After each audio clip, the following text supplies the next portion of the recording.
আসসালামু আলাইকুম। সম্প্রতি প্রকাশিত এসএসসি ২০২৬ এর রেজাল্ট নিয়ে অনেকে সন্তোষজনক রেজাল্ট পেয়েছেন। আবার অনেকের কিছু বিষয়ের জন্য আপনার গোল্ডেন এ প্লাস গেছে, আবার অনেকে ফেইল করেছেন ২-১ টা সাবজেক্টে।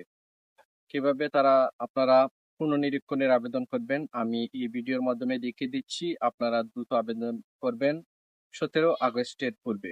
১৭ আগস্টের পর আর আবেদন করা যাবে না। কিভাবে করতে হয় আমি দেখিয়ে দিচ্ছি এই ভিডিওর মাধ্যমে, আপনারা দেখতে থাকুন।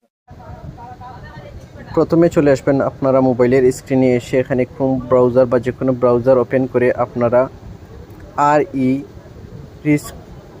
রিস্ক্রুনিটি লিখে সার্চ করবেন। সার্চ করার পর আপনারা ওয়েবসাইটে প্রবেশ করবেন। এখান থেকে আপনারা এসএসসির বোর্ড সিলেক্ট করবেন, তারপর আপনার রোল, তারপর রেজিস্ট্রেশন নাম্বার সিলেক্ট করবেন।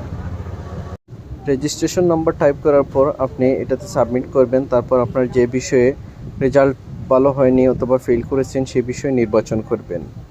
আপনি নির্বাচন বাটনে ক্লিক করার পর নিচে লেখা আছে ফি প্রদান করুন, এখানে ক্লিক করবেন। তারপর লেখা আছে ফি প্রদানের জন্য বিষয়টি নির্বাচিত হয়েছে। এরপর আপনি চলে যাবেন বিকাশে যাওয়ার পর এখানে এডুকেশন ফি লেখা আছে, এখানে ক্লিক করবেন।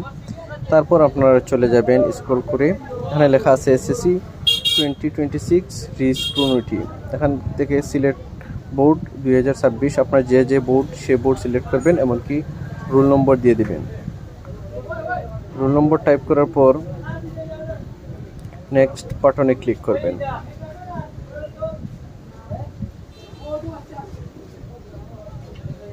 নেক্সট বাটনে ক্লিক করার পর আসবে প্রতিটি বিষয়ের জন্য 150 টাকা করে ফি চাইবে।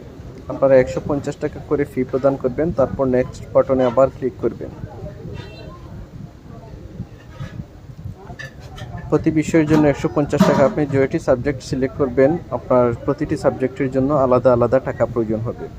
তারপর আপনি বিকাশের পিন চেপে দিয়ে কনফার্ম পিন করে দিয়ে দিবেন।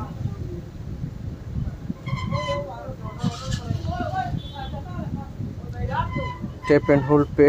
তারপর আবার ওয়েবসাইটে চলে এসে জমা দিন, এখানে জমা দিয়ে দিবেন। তারপর লেখা আসবে ধন্যবাদ, সফল হয়েছে।